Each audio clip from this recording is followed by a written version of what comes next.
iHeartRadio presents Podversations, a weekly discussion with the biggest names and influencers in podcasting. Hey, everybody, and welcome to this week's edition of the iHeartPodcast webinar speaker series. I am Conal, Byrne, the CEO of the iHeartMedia Digital Audio Group. And we do this every week. We take a half an hour out. We sit down with a partner creator of iHeartMedia, specifically the iHeartPodcast network, somebody that we have gone into development with and either just put out or are about to put out a really great show. And these have turned into some of the coolest conversations I've had in the last 2 years. We started this during quarantine to try to stay more connected. And I don't think it's something we'll stop as we slowly, fingers crossed, come out of quarantine, because these have been really meaningful, awesome discussions about why people create, what other mediums they come from, what about podcasting interests them. This week's guest is no exception, Jessica Szohr. First of all, thank you so much for hanging out with us today. It really means a lot. I'm so happy to be here. And it's so cool how you explain that, saying to stay connected, because this is kind of the new way to do it. And I think the more that we do things like this, the more it does feel like it used to be like, you can't get that feeling of being in the room, which I don't know if we'll ever have that exactly, because it is a different thing. But the more we do this, the more you do feel like you get to know the people you're working with on the other end, and yeah, connecting on a different way. And I think that's super brilliant and super cool you did this, because it's just more conversations to be had and more growing and people learning and experiencing things through other people and conversations. So I think that's super rad. Yeah, it's been, to say the least, and we were joking about this before we went live on this, the extent to which we all now depend on technology to pretend like we are still human is alarming. But to start sort of at the end, you have a podcast coming out called XOXO. It's out already. It's very loosely, and we'll get into why it's not really this. It's very loosely in this new huge genre of podcasts called rewatch podcasts. It is not exactly that, but you are, to be clear about it, this podcast's purpose is a deep dive into the cultural phenomenon that was this show, Gossip Girl, that you were the star of.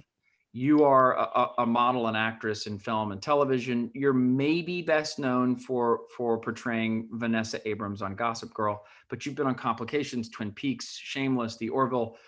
You're also a new mom, relatively new mom. Is that accurate? Yeah, she's 13 months this week. So yeah, a little over a year. So that's like that. So that's a way to make quarantine like double interesting. So what's that like during quarantine without without getting into it. No. We found out I was pregnant in the very beginning, like in May, end of April, early May, because I remember it was Cinco de Mayo, and we had found out like later that week. And so I was pregnant all of quarantine. So in a weird way, it was kind of the best time to be pregnant, if I find the silver lining in things, because I wasn't on set for 15 hours a day. No, I couldn't do anything. I could just stay home. And I really wasn't, I had a really great pregnancy. So I wasn't very sick, but I also say, well, how would I know? Because I just got to relax and have my feet up and like go on walks. But so in a weird way, it was like the best time to be pregnant. And then actually the only time I ended up actually getting COVID towards the end of my pregnancy. And that was the only time I was sick, which was scary because it was all still new for everyone. There wasn't, vaccines, there wasn't anything. So everything obviously turned out fine and everyone's okay. But I with not laugh, but like, I find it very ironic that was the only time I was pregnant. I mean, wow. The only time I was sick during my pregnancy. When you're pregnant and you go to a doctor and you have COVID, is it like, are they sort of looking at you like, I don't know. Well, yeah, because it was so new. And the weird thing is I was like, I was home. I wasn't around people. So I'm like, I literally got it from being home. Brad plays hockey and they test, so much, even still. And he had gotten it from a trainer and they trickled it down, but I had been around him. So yeah. And it was scary just because of the unknown. but we got through it and it was fine. But you're like, I didn't need to know all that. But no, I did. I find it, part of it. You're one of just a few folks I've talked to who went through the wonderful thing that is pregnancy during COVID. But I'm like, I have 4 kids. It was hard enough in normal times. I can't imagine it during quarantine. But let's go back way before that. So for a lot of these conversations we've had, there is sometimes, maybe usually, some kind of formative thing in a creator's life, a performer's life, that shaped them enough at a youngish age, where they felt like, I want to do that. I need to communicate, create, perform for my life. I want to, broadly speaking, storytell as part of my job. Mm-hmm. What was that for you? How young? Was there an uncle or a friend or a mom or a dad? What was it?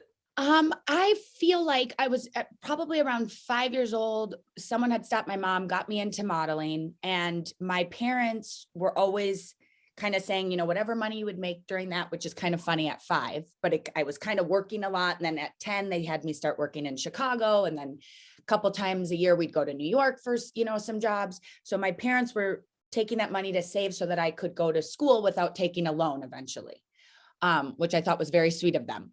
Little did they know, years later, I was going to be like, come home from my first day of my senior year of high school and say, I'm actually going to go to LA and go see what that agent was talking about 5 years ago when you guys told me at 13 I couldn't go. So I did that. My first day of my senior year, I went to my homeroom, and the teacher said, here's the first day of the rest of your life, some kind of quote, and that similar to that. And I kind of kept saying it in my mind. And I'm like, I don't know if I was going to go to school in Chicago. I was going to be close to my hometown, but yet still in a big city, an hour and a half away in Chicago, to where I'm from. And it just wasn't sitting well with me. I was like, I don't think I'm going to do that. So I walked to my guidance counselor, took all of my credits first semester, and was going home that afternoon to basically ask or tell, I don't know. I wasn't really going to take no for an answer, my parents to give me their blessing and let me go to LA for it would have been my second semester of my senior year. And they were like, if that's what's going to make you happy. And I went, that January, my mom came with me for a couple of weeks, and it was something that someone had believed in me when I was 13 to come after. He said, there's just something, she should come for a pilot season. And that never left my mind, but I liked being on set. I liked, even though these were commercials and it wasn't necessarily theater or film yet or television, I liked telling stories. I liked to entertain. I liked making people smile or feel something. And I liked feeling something and growing in that. And then there was an acting class with Howard Fine where I did a scene. And when I was done with that, the emotions I felt were something I said, I want to tell stories. I want people to watch these stories. So there's kind of little pieces in different parts of my life. I remember reading this book, Blubber, as a kid, and the emotions and the things that this girl went through. I felt like, more people need to hear that, or more people need to know people's stories so that they don't feel alone or they can learn from it.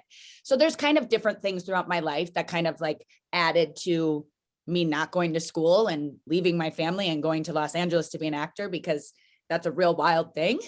Yeah.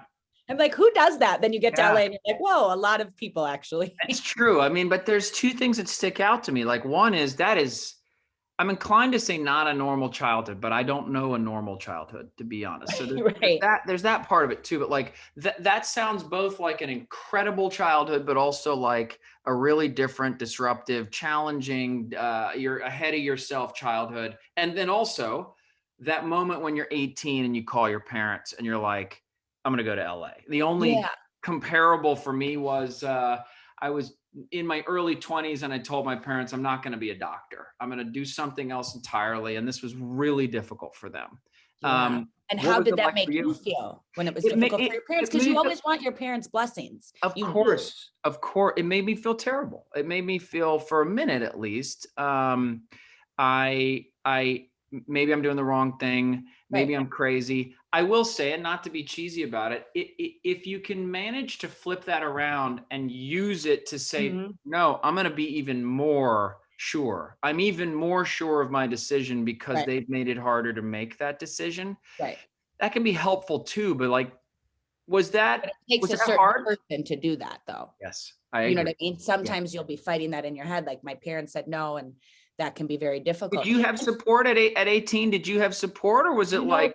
They were very supportive. They said, if that's what's going to make you happy. And that kind of, in a big way, I didn't have another plan. I was going to LA. In the back of my mind, I thought I could still go to school when I would have. I could still like do this pilot season for my second semester of my senior year. And I can still go back and start school in Chicago to be an interior designer.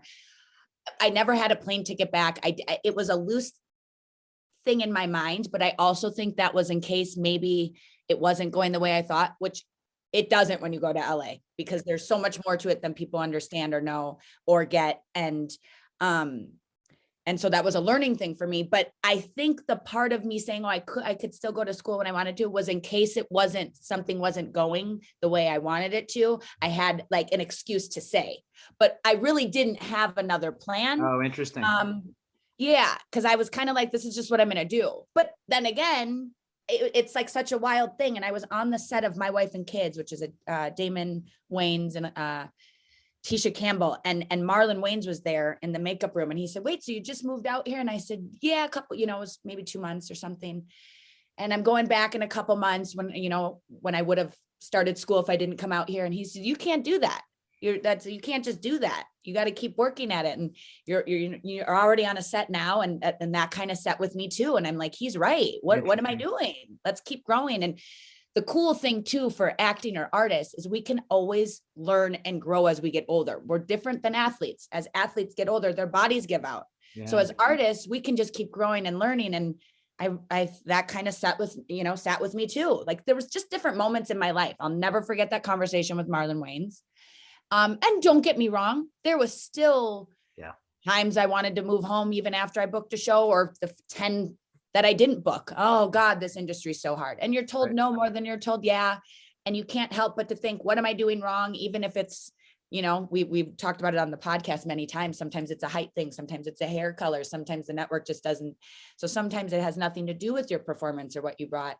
But I think it takes a lot to start to understand that and be okay with it without getting certain jobs, How did you go from, I'm probably skipping over a lot here, but how did Gossip Girl happen?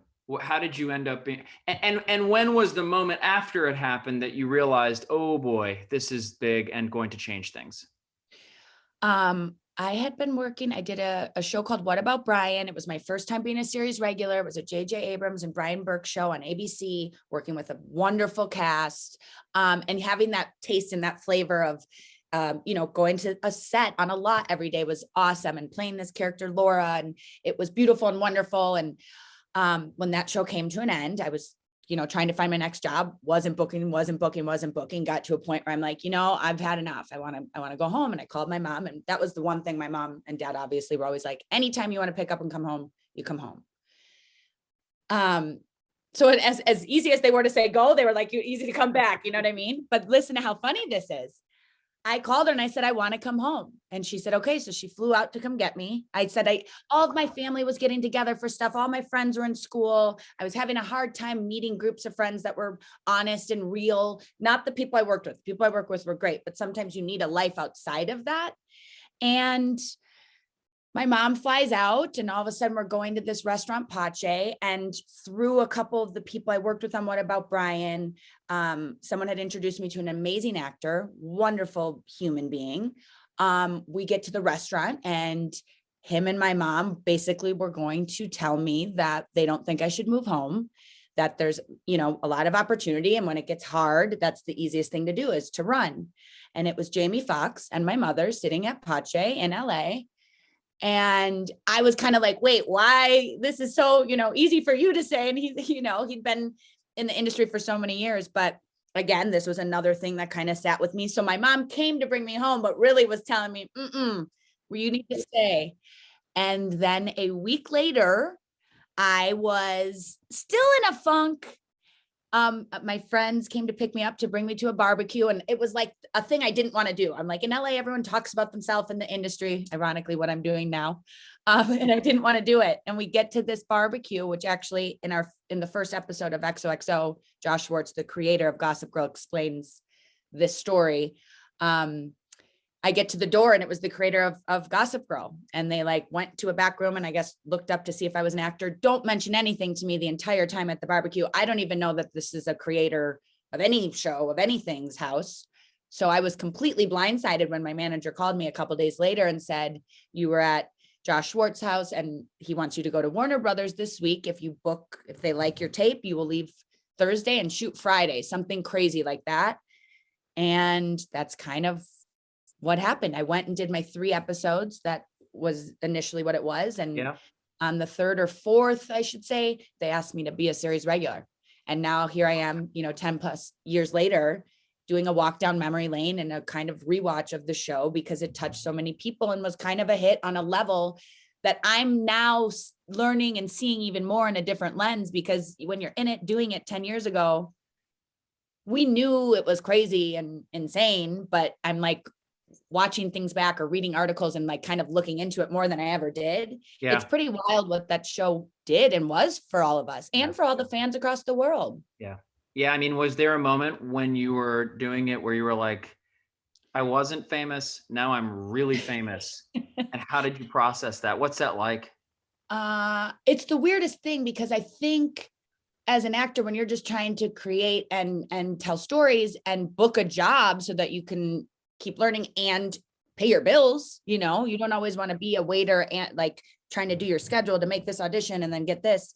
Not that there's anything wrong with being a waiter. I'm just meaning like when you're out there doing your dream, you're trying to live it and do it. You don't think when you book something, it's going to hit this way, or there's going to be paparazzi, or people are going to ask for your autograph. You're just doing your job to do your job. And hopefully you're doing, putting everything into it to do the best you can do. But you don't, in the back of your mind, I never thought any of that. So one of the days when we got to work, we all had to have security guards. That was a big moment where I'm like, whoa, this is crazy. And one other time walking with my security guard, who's a lovely human, he had worked on Sex and the City, and there was a group of girls and someone hands me, I always really liked Hello Kitty, and it was like a little squishy keychain. And I grabbed it. I'm like, thank you. I love that you know that I love Hello Kitty. And he grabbed it and said, no. And I'm like, what are you doing? It's a Hello Kitty. It's so cute. And he rips off the head and there was a microphone in there. So to me, it was like more things like that were like a little scary. I'm like, people are obsessive and weird and they want to find out stuff. They're to go the length of putting a microphone in a stuffed animal and give it to me is crazy. And it's probably very illegal. Yeah, it's a little different. I mean, the other thing that resonates for me, though, is that moment where you're sitting there with your mom and Jamie Foxx and you decide to not go back. How many, the other 99% of people who did go back and just called it a day? It's a really, really hard business. There's this thing in podcasting that's really been honestly surprising to those of us who've been making podcasts for a long time. We at iHeart have been making podcasts for 10, 15 years.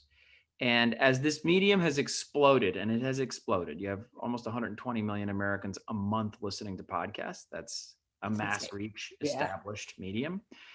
One thing that is maybe the most surprising genre is what's loosely called rewatch podcasts. We do a few of these. We have wonderful shows like Fake Doctors, Real Friends with Zach Braff and Donald Faison. These are sort of, and we have another show called Welcome to Our Show with Zooey Deschanel, actually, just launched.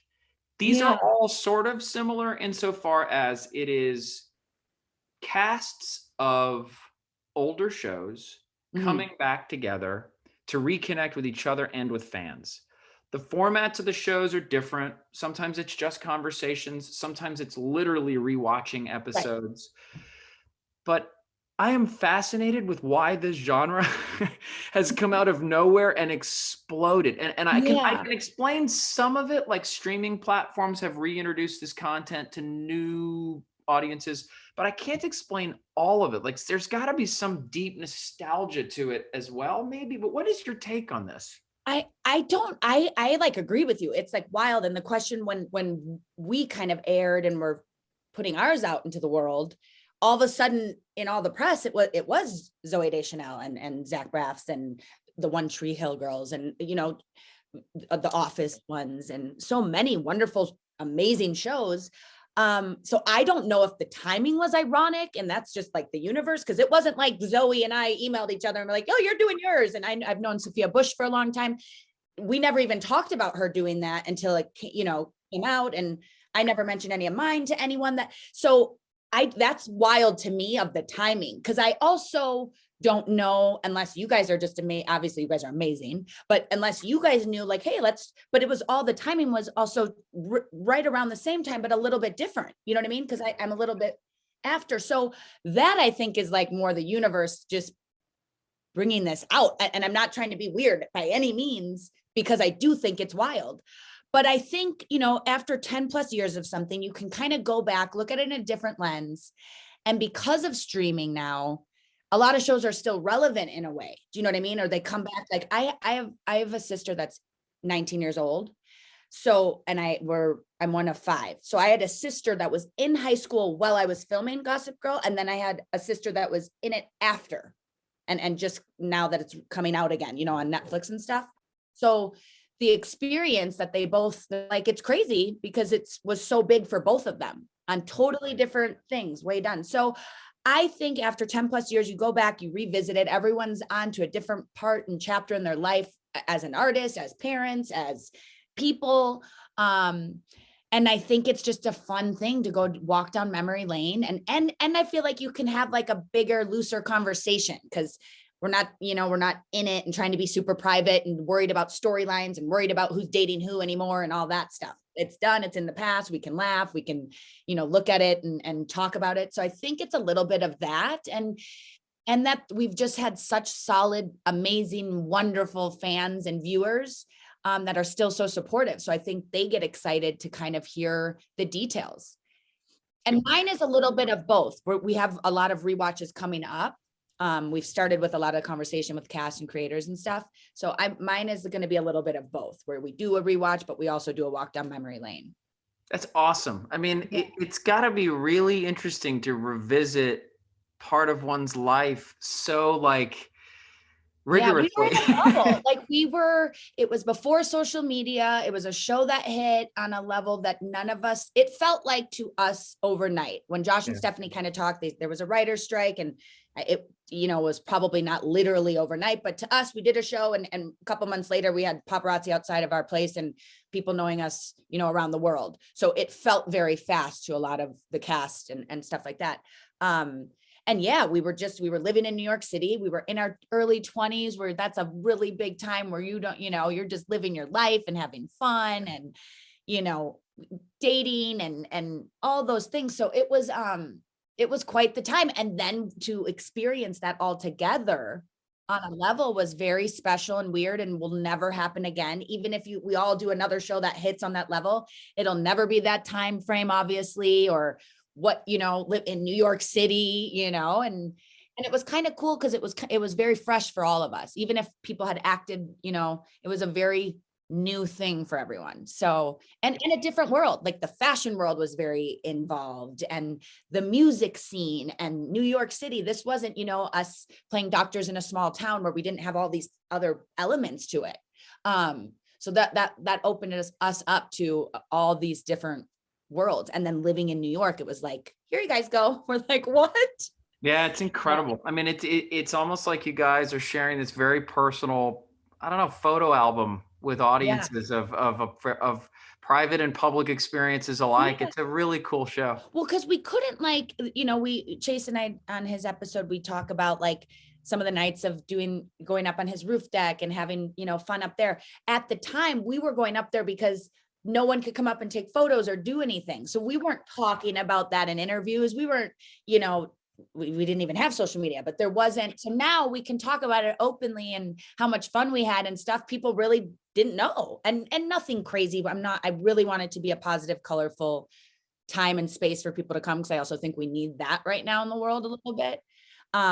So this isn't like you're coming on and I'm dishing secrets that it's not like that. We're talking about things and stuff that we haven't, but like fun and our experience and stuff. So it's been really fun. It's awesome. Well, listen, this has been a thrill. I mean, I find it so fascinating, this whole genre, but also just your story of grit and sticking with itness in LA. It's crazy. It's awesome. So I deeply, deeply appreciate it, Jessica, the time today. The half-hour conversation means a lot to us. Everyone, please stop what you're doing and go subscribe to XOXO. This is a great show in a great genre in an amazing medium right now. Jessica, thank you very much. Thank you. This was awesome. Everybody, thanks for listening, tuning in. We will talk to you next week, Thursday, around this same time for more of stuff like this. Appreciate it. Stay well.